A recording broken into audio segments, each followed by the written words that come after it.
This is about vitamin D being a game changer in COVID and a few other tips for COVID, which we've seen in hundreds and thousands of patients in the past year. So first of all, a big welcome to all NESH soldiers, including the wonderful leaders led by Zubair Bhai, Nilseen, and everybody else. It's a great team. You guys are true COVID warriors, right at the front line, helping so many innocent people all over. Kudos to the entire team, including right at the bottom, soldiers to the top leaders, whoever they are, everybody's playing a significant role. I'd like to do my bit to protect you. I've been there for you guys from the beginning, but I'd like to do my little bit to protect you all, to enable you to carry out your good work easily. Everybody is scared. As yet, there is no ilaj, there is no cure. तो सब लोग डरते हैं कि भाई क्या होगा, हमको काम तो करना है, अच्छा काम भी करना है, लेकिन वो फियर, भय लेके घूम रहे हैं कि क्या होगा. और हम सबको पता है, इंग्लिश में एक फ्रेज है, prevention is better than cure. And therefore luckily ऊपर वाले की दया से मैं विटामिन डी पे 20 साल से काम कर रहा हूँ और उसकी खूबियां पहले से ही जानता हूँ. कोविड शुरू हुआ, उसकी एक कहानी है, वो आज नहीं दोहराऊंगा, लेकिन बहुत बहुत फायदेमंद चीजें हम बताएंगे कैसे होता है और कैसे करना है. इसमें बेसिकली हमको याद रखना है कि कोविड जो है बहुत ही बारीक है. उसका जो मेम्ब्रेन है, एक लाइपोसोमल मेम्ब्रेन यानी फैट कंटेनिंग मेम्ब्रेन है, बहुत पतला सा है. हमको पता है, हम किचन में कितने भी चिकने बर्तन हो तो साबुन से धो डालते हैं और बहुत इजी होता है. कोविड इतना फ्लिमजी है, आप सिर्फ साबुन से उसको किल कर सकते हो. अनफॉर्चुनेटली बॉडी में चला गया, उसके बाद ये एप्लीकेबल नहीं है. इसके लिए प्रिवेंशन का सबसे पहला हिस्सा है हाथ धोना बार बार, मास्क पहनना, सैनिटेशन करना, सोशल डिस्टेंसिंग तो टर्म था, मैंने इसको थोड़ा सा मॉडिफाई किया फिजिकल डिस्टेंसिंग में, क्योंकि अभी काम करना जरूरी है. और social distancing, we are all social creatures, हमें मिलना जुलना पसंद है, मगर काम के लिए करें तो बेहतर है, और उसमें भी फिजिकल डिस्टेंस मेंटेन करें, बहुत अच्छा रहेगा. अभी फिलहाल हम लोग सब ये करते ही होंगे, तो और क्या कर सकते हैं. उसके पहले हम छोटा सा एक प्रेजेंटेशन देखते हैं, उसमें आंकड़े थोड़े देख लेते हैं. आंकड़े हमेशा काफी कुछ कहते हैं. So basically as we go along this COVID path, vitamin D का हम लोग थोड़ी खूबसूरत सीनरी शेयर करेंगे. थोड़ा सा ये लॉकडाउन का माहौल चेंज करने के लिए मैं मुझे फोटोग्राफी का बहुत शौक है, तो हर जगह जाता हूँ, पैनोरामास लेता हूँ, तो आप वो भी देखते रहना. आंकड़े अभी देखेंगे तो they are very pretty large and pretty discouraging. Worldwide if you see, 16 crore cases हो गए, 33 लाख डेथ्स हो गए. इंडिया नंबर 2 पर है, उसमें ऑलरेडी 2.5 करोड़ पेशेंट्स हो चुके हैं. तो ये कोई चौंकाने वाली बात नहीं है, अपना पॉपुलेशन ही लार्ज है. ऐसा नहीं है कि इंडिया को चुन के आया है कोविड. और कंफर्म केसेस, डेथ्स दोनों भी बढ़ रहे हैं, वो सबको पता है. इसमें अपना पीक बढ़ रहा है उसमें, लेकिन अनफॉर्चुनेटली केसेस के नंबर्स बहुत ज्यादा है. Only about 5% of cases are detected, क्योंकि अपना पॉपुलेशन बढ़ा है और केसेस एक्चुअली सबको टेस्ट नहीं कर सकते. अभी इसमें देखेंगे तो फिलहाल ये पहले का जब पीक था वो 1 लाख केसेस पर डे थे इंडिया में. हमको लगता था कुछ क्या होगा, कैसे भी सब प्रिकॉशन ठीक से करते थे. अभी 3 गुना ज्यादा केसेस है, मगर people are still a little not that careful. तो हमें क्या करना चाहिए. बेसिकली ये कॉम्प्लिकेटेड स्लाइड है, उसको भूल जाइए. इसमें एक ही सिंपल चीज लिखा है कि हम वायरोलॉजी के पीछे पड़ते हैं, मगर टॉक्सिकोलॉजी का सोचते नहीं है. टॉक्सिकोलॉजी में इम्यून सिस्टम बहुत ज्यादा महत्वपूर्ण कर लगता है. इसके लिए इम्यून सिस्टम पे अगर आप ध्यान दोगे तो आपके जो भी मेडिसिन वायरोलॉजी में आएंगे, एंटीवायरल जो भी है, वो ज्यादा इफेक्टिव होंगे. यहाँ पे तो बेसिकली सिर्फ टॉक्सिकोलॉजी का जो इम्यून सिस्टम है उसको आपने स्ट्रेंथन कर दिया, तो हम बताएंगे कैसा कोविड में बहुत हेल्प होता है उसमें. और ये ऊपर वाले की दया से नेचुरल ऑप्शन है, अपने स्किन से बनता है, सन एक्सपोजर में. अनफॉर्चुनेटली हम सब लोग इंडोर चले गए हैं, इंडोर से काम भी करते हैं, अगर बाहर गए तो भी कपड़े पहन के जाते हैं. इसके लिए लोग कहते हैं सनी कंट्री है इंडिया, उसमें विटामिन डी लेने की जरूरत नहीं. वो बिल्कुल गलत है. अगर आप कर रहे हो सन का, बहुत अच्छी बात है. जितने कम से कम कपड़े पहन के आपको पूरा जितना बॉडी पार्ट एक्सपोज करोगे, तो 3 घंटे में आपको काफी विटामिन डी मिल सकता है हॉट सनी क्लाइमेट में. लेकिन ये ऐसे कोई करता नहीं है, इसके लिए शॉर्टकट है सप्लीमेंट. और चलो देखते हैं कि ये मैजिक बुलेट क्या है, जिससे हम कोविड को सिर्फ विलन की तरह शूट कर सकते हैं.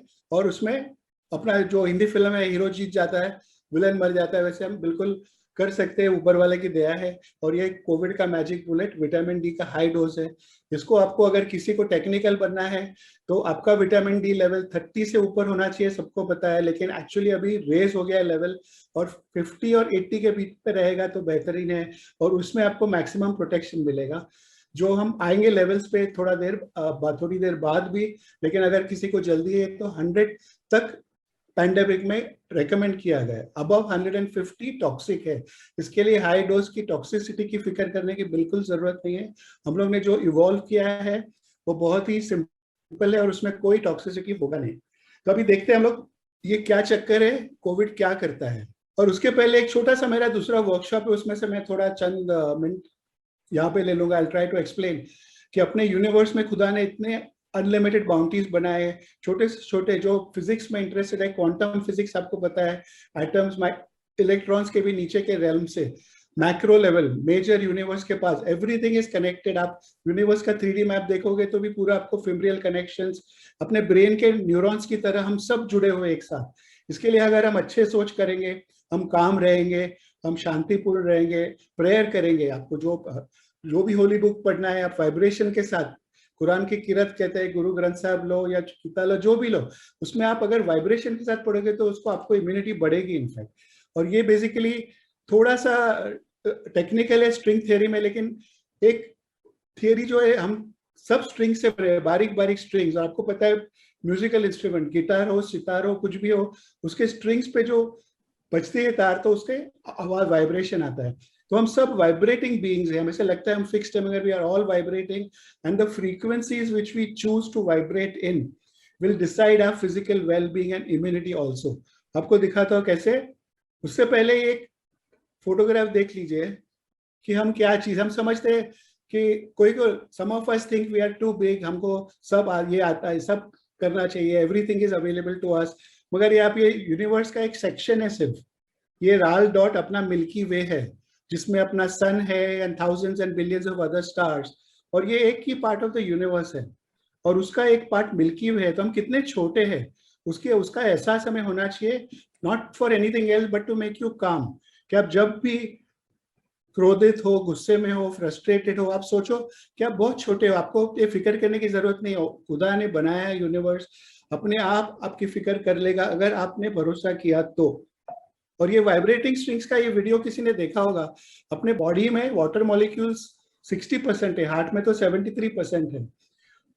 इनफैक्ट जिसने कुरान पढ़ी उसमें लिखा है we are made of water, and therefore water memory homoeopathy वाले जानते होंगे, वाइब्रेशंस वाटर के बहुत इंपॉर्टेंट है, वो देखेंगे। लेकिन वाइब्रेशंस ऑफ पार्टिकुलेट मैटर, अभी इसने सॉल्ट छिड़का है टेबल पे, सिर्फ वाइब्रेट करा रहा है टेबल को डिफरेंट फ्रीक्वेंसीज, और इसके अलग अलग पैटर्न बनेंगे, आप देखो।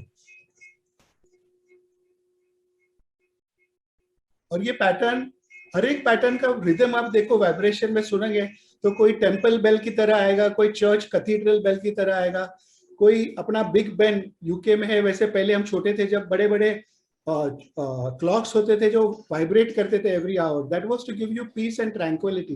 अनफॉर्चुनेटली अभी वो सब बंद हो गया है, इंग्लैंड में अभी तक है, अपने यहाँ है ही नहीं। तो अपने खुद को अपनी फिक्र करके वाइब्रेटेड जो हमारे वाइब्रेशन है वो काम रखने होंगे। ये आपने देख लिया, हम आगे बढ़ जाते हैं। This is how our body changes. ये अलग अलग शेप से, किसको पढ़ना है तो क्लाडनी प्लेट्स करके आता है, आप पढ़ लीजिए। लेकिन ये एक थोड़ा सा इंपॉर्टेंट साइट है, माइक्रो फोटोग्राफ पानी का। अब ये पानी का मॉलिक्यूल शेप चेंज करता है बिकॉज ऑफ फ्रीक्वेंसी। अगर कोई प्रेयर के पहले देखे तो ऐसा आता है, आप प्रेयर के बाद देखो तो इतना ब्यूटीफुल स्ट्रक्चर आ जाता है पानी के मॉलिक्यूल में। अगर कोई अप्रिसिएशन है, थैंक यू, ग्रैटिट्यूड में देता है, पानी का शेप देखिए। अगर कोई एजिटेटेड है, गुस्से में है, तो ये शेप देखिए पानी का, और लव एंड अप्रिसिएशन का देखिए। तो we don't understand all of this, लेकिन अपने को सिंपल रूल है कि भाई आप क्रोधित मत रहिए, गुस्से में मत रहिए, निराश मत रहिए, shame, guilt, these are all emotions which are wasted. आप पहले के आर्किटेक्चर देखोगे तो इतना ब्यूटीफुल आर्किटेक्चर, चर्च में देखो, मंदिर में देखो, मस्जिद में देखो, beautiful architecture based on nature. ये सनफ्लावर का है, और इसका मकसद क्या था, सिर्फ खूबसूरत लगना नहीं, बट माइंड को काम करना। आप देखो इसको 1 मिनट देखो, आपका मन शांत हो जाएगा। इसलिए आप जब भी दुखी हो, क्रोधित हो, try to get such natural responses and calm your mind. अपनी बॉडी में, अपने फिजिक्स में अपने को स्कूल का सबका याद होगा, अर्थ है, north pole, south pole, earth magnetic field है, वो मैग्नेटिक फील्ड फैलती है अपने अर्थ के गोल, और इसलिए हमें प्रोटेक्शन मिलता है। आप देखो अर्थ के बाद मार्स आता है, मगर मार्स का एटमॉस्फेयर पूरा गायब है क्योंकि उसका मैग्नेटिक फील्ड नहीं है। ये कुदरत की देन है जो मैग्नेटिक फील्ड बनाकर हमारा एटमॉस्फेयर प्रोटेक्ट किया है, कि ये मैग्नेटिक फील्ड अर्थ को जैसे बचाती है वैसे अपने बॉडी की मैग्नेटिक फील्ड है।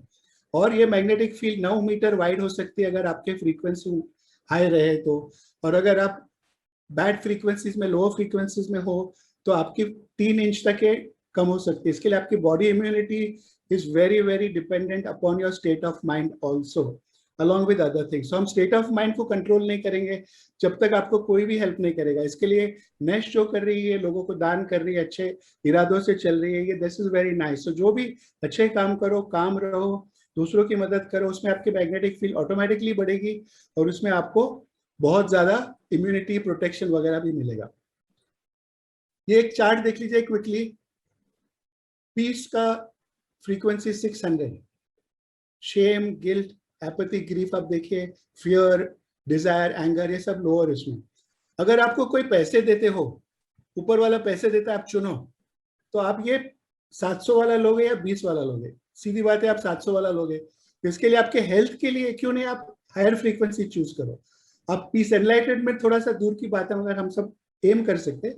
Piece, joy, love, reason, acceptance. आप देखिए इसमें एक्सेप्टेंस जो है इज मच हायर देन करेज।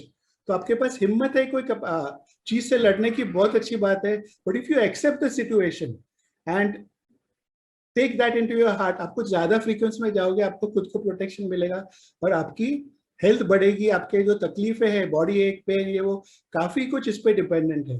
फिलहाल उसमें विटामिन डी का भी महत्वपूर्ण रोल है, will come to that. But basic mindset आप जब तक चेंज नहीं करोगे, आपको काफी कुछ मेडिसिन इफेक्ट नहीं करेंगे। तो उस पर भी आप जरा गौर रखेंगे तो बहुत अच्छी बात है।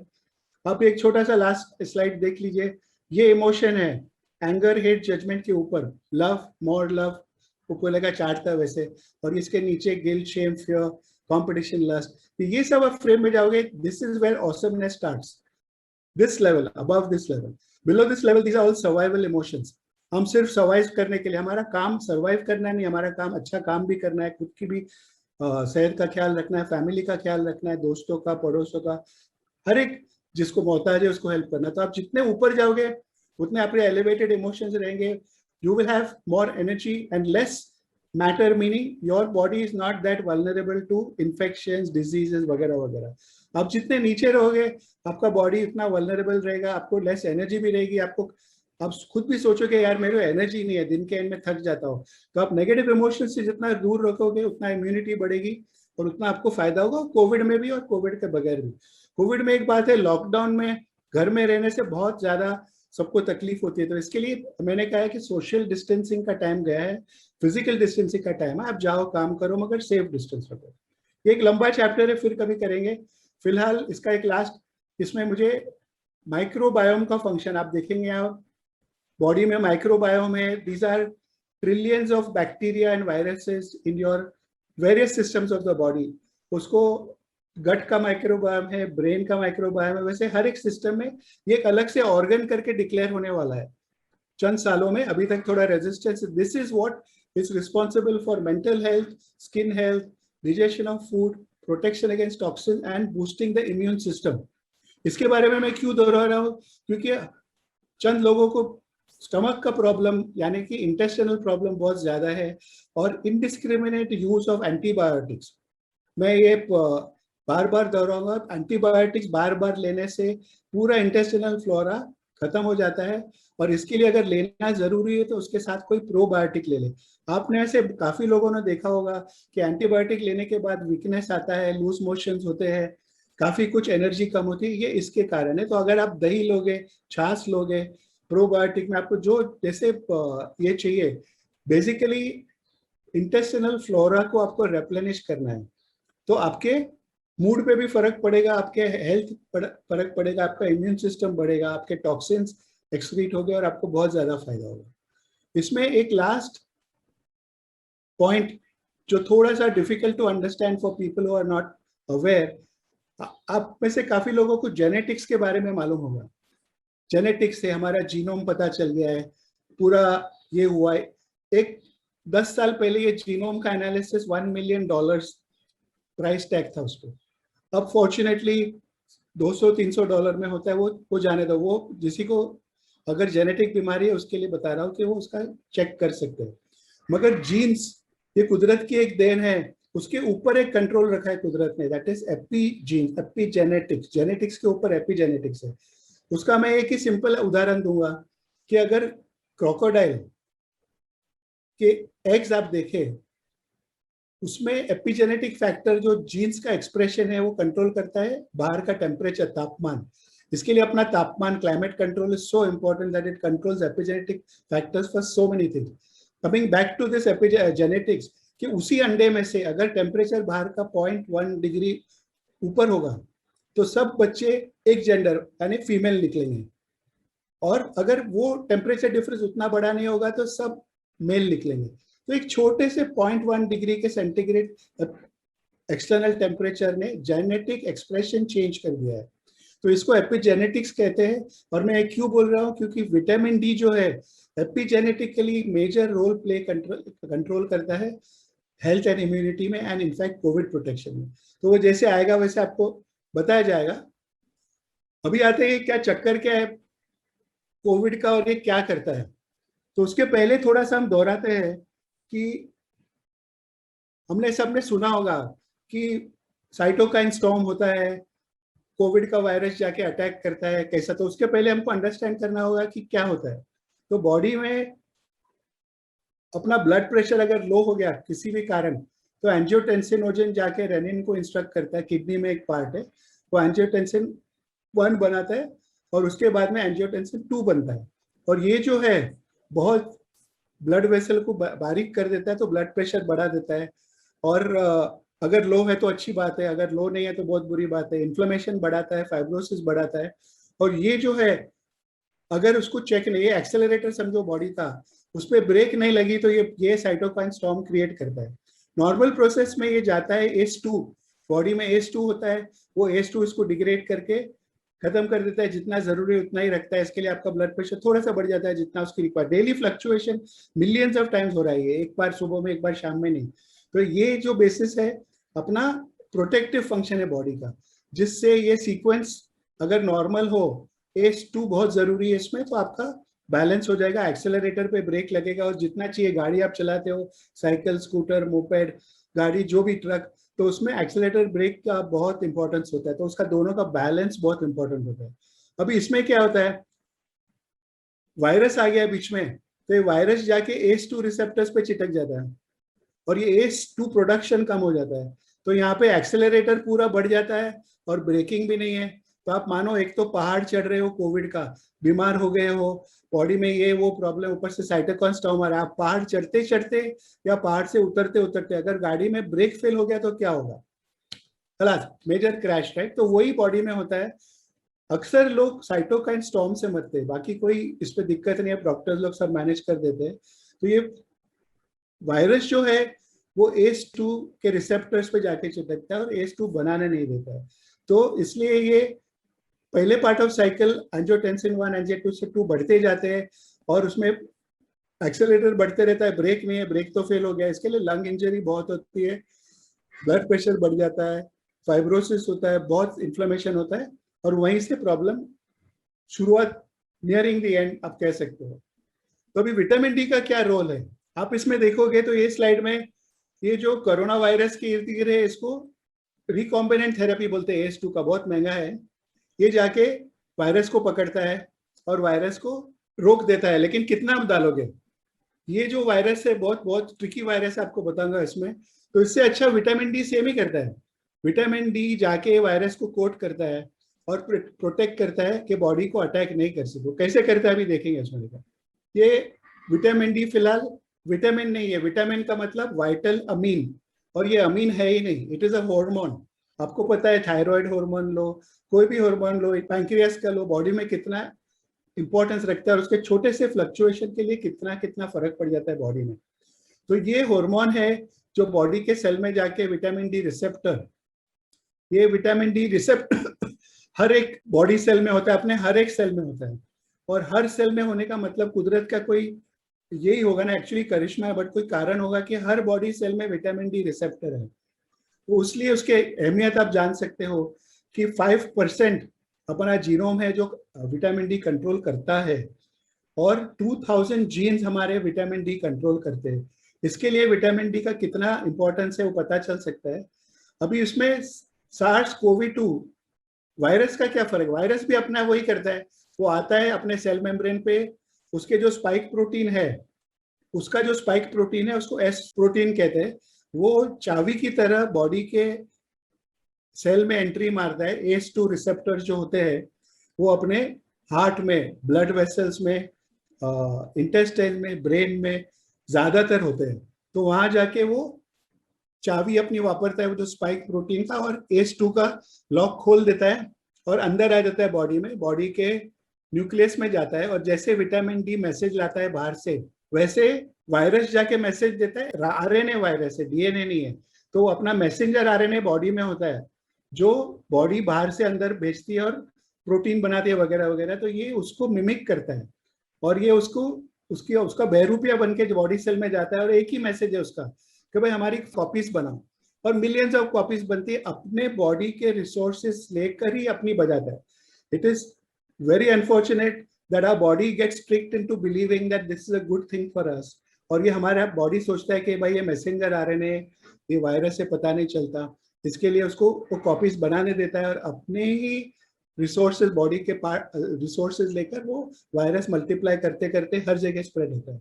तो विटामिन डी क्या क्या करता है उसको हम लोग देख लेंगे, जिसके लिए इंफॉर्मेशन चाहिए था कि भाई सनी क्लाइमेट में ये इतना कॉमन नहीं है डेफिशिएंसी, मगर ये 30 लैटिट्यूड ऊपर का है, ये 30 नीचे का है। जिसने ज्योग्राफी की होगी थोड़ा बहुत याद होगा। तो आइडियली स्पीकिंग यहाँ पे इनफ सन आता है ये जोन में, तो हमें होना नहीं चाहिए जरूरत, मगर सब मैंने कहा था वैसे अगर बाहर गए तो भी कपड़े पहन के जाते हैं, इसके लिए हमको यूनिफॉर्म डेफिशिएंसी है विटामिन डी में। तो अभी कुदरत क्या करता है, कैसे बनता है, थोड़ा सा एक देख ले। धूप आती है अपने बॉडी में, एपिडर्म ऊपर के लेयर में, ये कोलेस्ट्रॉल, खाली नाम याद रखिए, जो भी कोलेस्ट्रॉल के अगेंस्ट है मैं उसको बचाना चाहता हूँ कि कोलेस्ट्रॉल कितना इंपॉर्टेंट है बॉडी के लिए। और थोड़ा कोलेस्ट्रॉल एकदम ज्यादा हो तो उतना ही अच्छा है, लेकिन कोलेस्ट्रॉल बहुत जरूरी है बहुत सारे चीजों के, लेकिन विटामिन डी के लिए तो बहुत ही जरूरी है। और ये प्री विटामिन डी बन के ब्लड में जाता है, वहां से लिवर में जाता है, लिवर से दो जगह, एक किडनी में जाता है और एक इम्यून सिस्टम में जाता है। तो अगर आपका इम्यून सिस्टम वीक है, तो अगर आपको बता रहा था आपको इम्यून सिस्टम स्ट्रॉन्ग करना है, तो विटामिन डी इम्यून सिस्टम भी स्ट्रॉन्ग करता है, वायरस को लॉक भी करता है, उसका रेप्लिकेशन भी कम करता है, और उसके बहुत दूसरे थिंग हम चीज है, उसकी अहमियत देखेंगे अभी। तो इसमें अगर किडनी किसी का खराब है तो थोड़ा विटामिन डी बनाने का भी प्रॉब्लम हो सकता है उसको। इसके लिए उसके लिए अलग form of vitamin D, direct form आता है, वो भी दिया जा सकता है। मैं इसलिए कह रहा हूँ कि अगर ये एडमिटेड पेशेंट्स को हॉस्पिटल में भी दिया जाए तो नुकसान तो नहीं होगा, उसका फायदा होने का बहुत ज्यादा चांस है।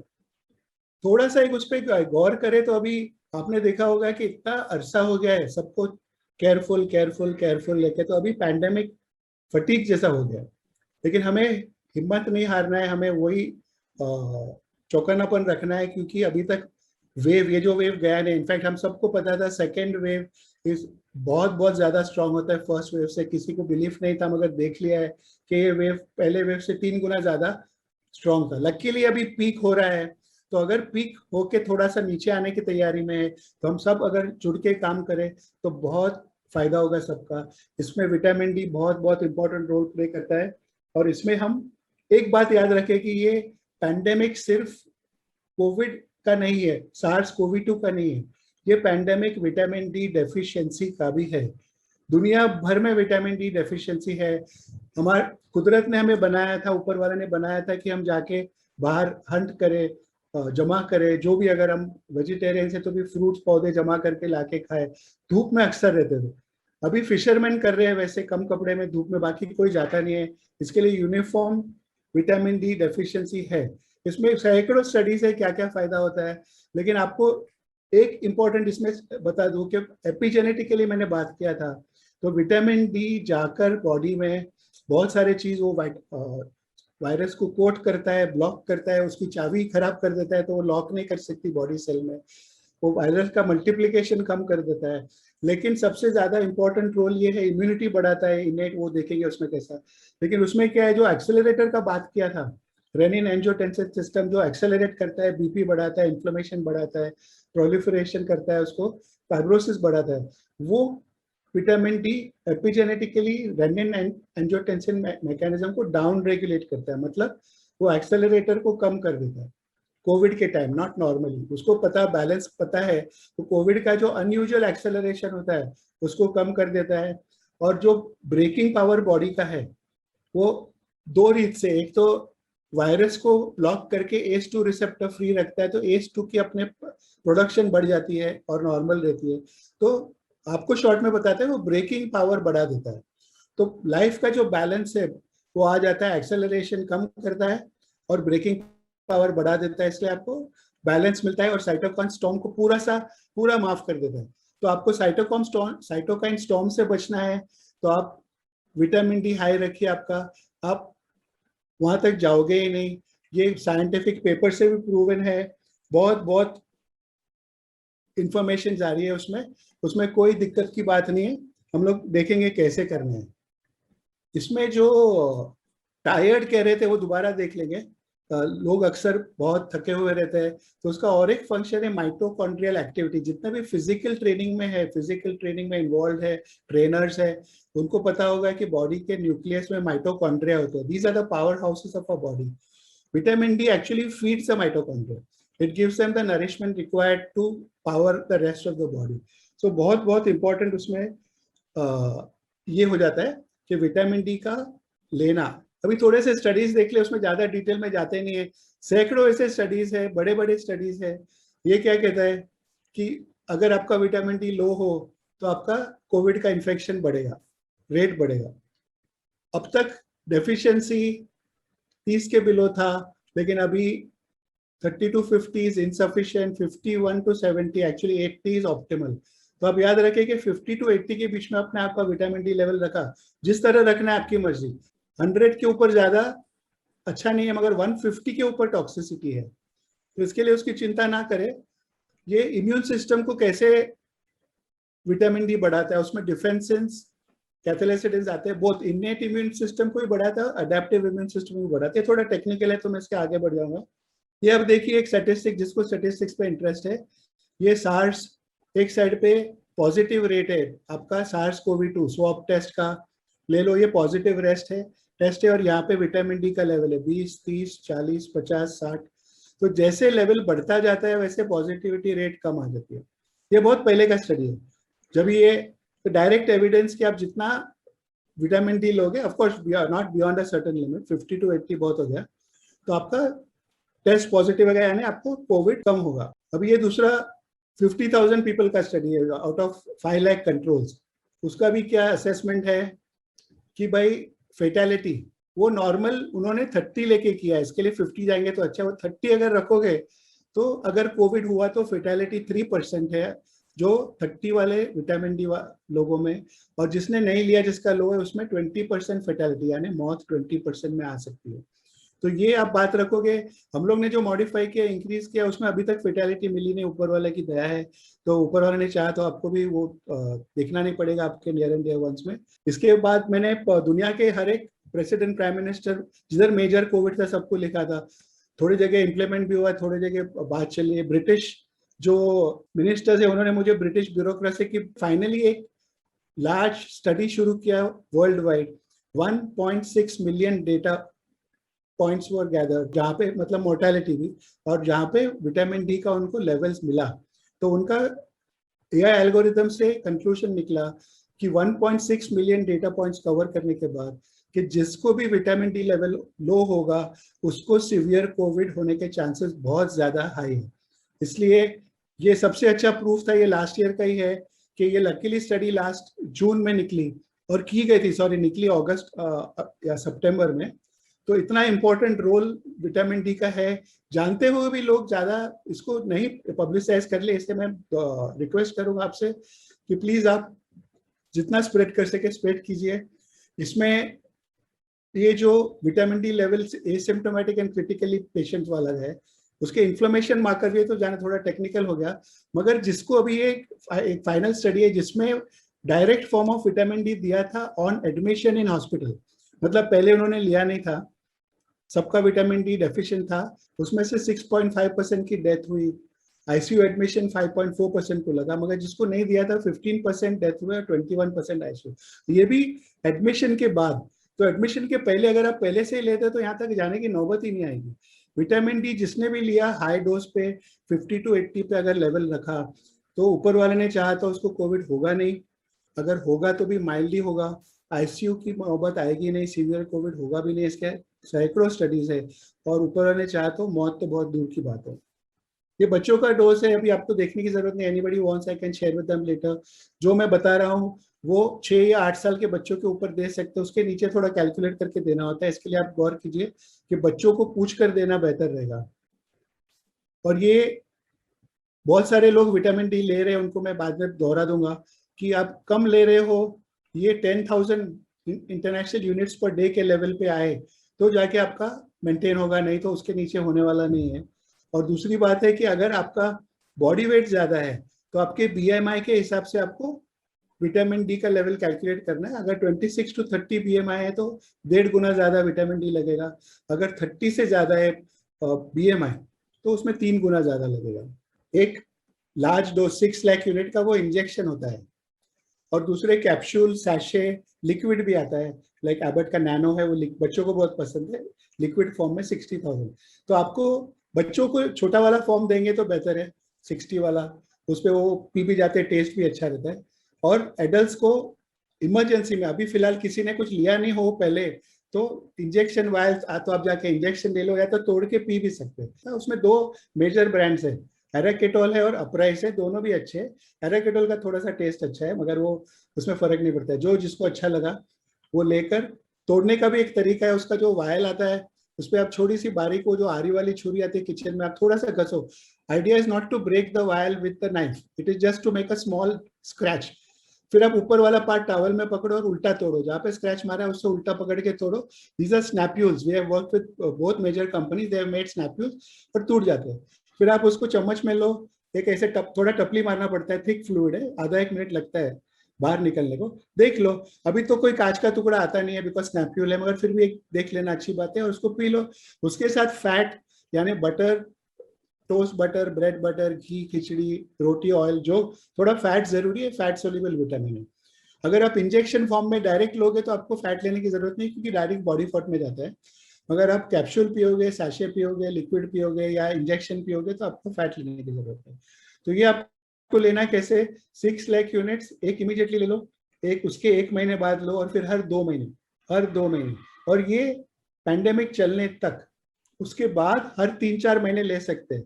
फिर आप 60,000 वाला लोगे तो वो कैसे लेना है, वो आपका लिक्विड आता है नैनो, उसका कैप्सूल भी आता है, सैशे भी आता है, अपराइस का भी, दूसरे सारे ब्रांड्स भी है।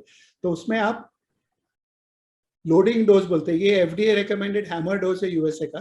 3 कंसेक्यूटिव डेज, यानी 1 दिन, 2 दिन, 3 दिन, 60-60-60 लेना है। फिर उसके बाद हर हफ्ते 2 महीने तक ये लेना है, और उसके बाद हर 2 हफ्ते पैंडेमिक होने तक। और उसके बाद फिर आप महीने में चाहे तो एक बार ले लो तो भी चलेगा। तो ये 60,000 का है, ये 6 लाख का है। अगर किसी को कोविड हो गया है या होने वाला है, डर है, please start with the 6 lakh unit, क्योंकि आपको पता नहीं आपका वैल्यू कितना है। आइडियली स्पीकिंग आप मुझसे पूछोगे तो आप मुझे अपना विटामिन डी लेवल बताओ, मैं आपको टॉप अप करूंगा, लेकिन विटामिन डी का टेस्ट महंगा है, 2,000-2,500 का टेस्ट है, तो बल्क में कराओगे तो सस्ता पड़ेगा, तो ये सब करने की झंझट की जरूरत नहीं है। ये डोज में आपने ले लिया तो आपको ओवरडोज होने वाला ही नहीं है। उसमें बहुत बहुत रेयर जो ज्यादा ले लेते हैं, लाइक फॉर एग्जांपल अगर आप 60,000 एक वीक पर 2 महीने तक लिया, फिर आप वो सेम साल भर लेते रहे, तो आपका शायद 80-90 तक जाएगा। मगर आपने बताया, हम बताते वैसा लोगे तो आपको ओवरडोज भी नहीं होगा और सिंपल रहेगा। ध्यान रखिए, अगर आपका वज़न कम हो 50 किलो से नीचे, तो ये जो सजेस्टेड डोजेस है आप उनका हाफ ले लीजिए, आधा डोज। आप किसी भी फॉर्मूला का इस्तेमाल कीजिए, मैंने जो दिया है वो, या जैसे भी चाहिए। आपका विटामिन डी लेवल 60 के ऊपर रखना चाहिए, 100 तक भी चलेगा, 100 से ऊपर आप कोशिश कीजिए नहीं रखना। इसलिए बीच बीच में अगर आप विटामिन डी लेवल देख सके तो बहुत अच्छा रहेगा। 60 से ऊपर रखिए और 100 के नीचे। मेरा ये सजेशन है कि घर में किसी का बर्थडे होता है, एनिवर्सरी होता है, जो भी होता है, कॉमन थिंग याद रखो, सब लोग मिलके ले लो तो भूलने की नौबत नहीं आए। तो रास्ता मैंने दिखा दिया है, आप देखो अभी कैसे कर सकते हैं उसको हम लोग। एंड का समरी है कि अगर मोर्टेलिटी कम करनी है तो विटामिन डी डेफिशिएंसी को निकाल दो, हर एक को विटामिन डी सप्लीमेंट्स दे दो, जो भी एट रिस्क है कोविड-19 के लिए वो भी हाई डोज में।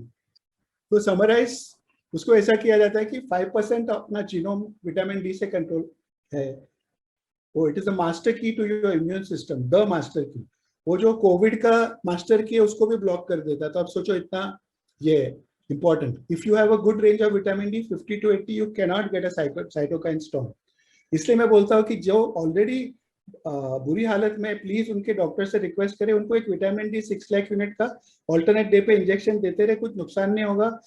बहुत से इनफैक्ट 2-3 सीनियर डॉक्टर्स हैं, उनका नाम नहीं लूंगा, वो खुद अभी बोलते हैं कि अच्छा वो बताया था कि वो बोलते कि विटामिन डी ने हमारी जान बचाई।